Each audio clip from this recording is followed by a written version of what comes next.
How's it going, everybody? Welcome to Lunar Trading. In this video, I'll be going over my levels and plan for SPY tomorrow, so let's jump right into it. SPY was up 1.07% today. We saw bulls continue to have momentum in the market, breaking us out of our previous downtrend, where we saw a gap up in the pre-market and then a rally at opening bell and then consolidation through the rest of the day as we hit our resistance area.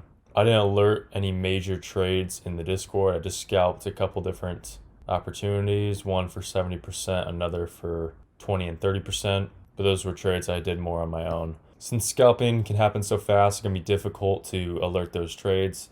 But anyways, let's jump into levels to be watching. First, keep an eye on the support zone from 401.5 to 400.5. And then keep an eye on the zone down here from 390 to 388. I did make some adjustments to the zone after flipping to the daily time frame where we see these wicks bottom out at 390, and then we see this wick on September 6th bottom out at 388.42.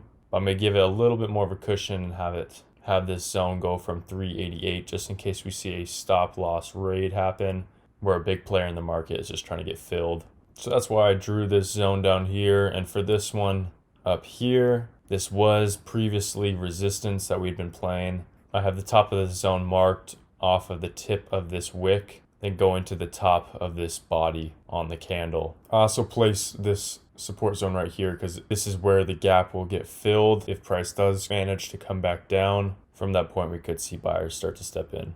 Now also keep an eye on this trend line right here. And also I flipped this downtrend line into a support area. Now for resistance levels, keep an eye on 411 to 412.5. I added this zone right here because we see this used to be an area of support back here where the bottom of this wick is at 1240 and then the bottom of this wick is at 411.39, but I want to give it a little bit more cushion on each side just to play it safe. And then I'll be watching the zone up here from 419 to 421. Now I do want to make a video going more in depth on how I draw my zones and why I do, but I just wanted to briefly cover in this video why I drew these areas, but stay tuned for that video in the future. Now going into my plan for tomorrow is I'm going to watch to see if price continues to get respected by this resistance zone. We saw a little bit of price rejection here today. We do have CPI data coming out at 8:30 a.m. Eastern time, so I have no idea how the market's going to respond to that news once it comes out. But if I do see price start to pull back, I'm going to look to grab calls possibly at this first uptrend. I'll probably go in light in that position and not be too greedy on my targets for profit taking. Now if price does start to push out above this resistance zone, I'm going to wait until we get up to our second resistance area before I look to grab puts again on a more major level. And once we do come up to this area, then I'm going to probably position medium to heavy size in those puts. I don't love price action right now, to be honest with you guys, and I'm going to wait until we get some better setups and get some more confirmation on these different areas before playing them too aggressively. But as of right now, these are my main ideas. I'll alert any trade in the Discord, link in the description if you guys want to join it, where I give out my trading alerts. We also have another trader in here giving out his alerts, and then you can chat with other members in the community and post your charts and talk about different plays that you might be making. So link in the description for that. Also subscribe to the channel if you like these short and sweet technical videos. This one's a little bit longer just because I wanted to cover why I drew some of these levels since you guys have been asking, but stay tuned for a more in-depth guide on all of that. But I hope everybody has a good rest of your day. Take care.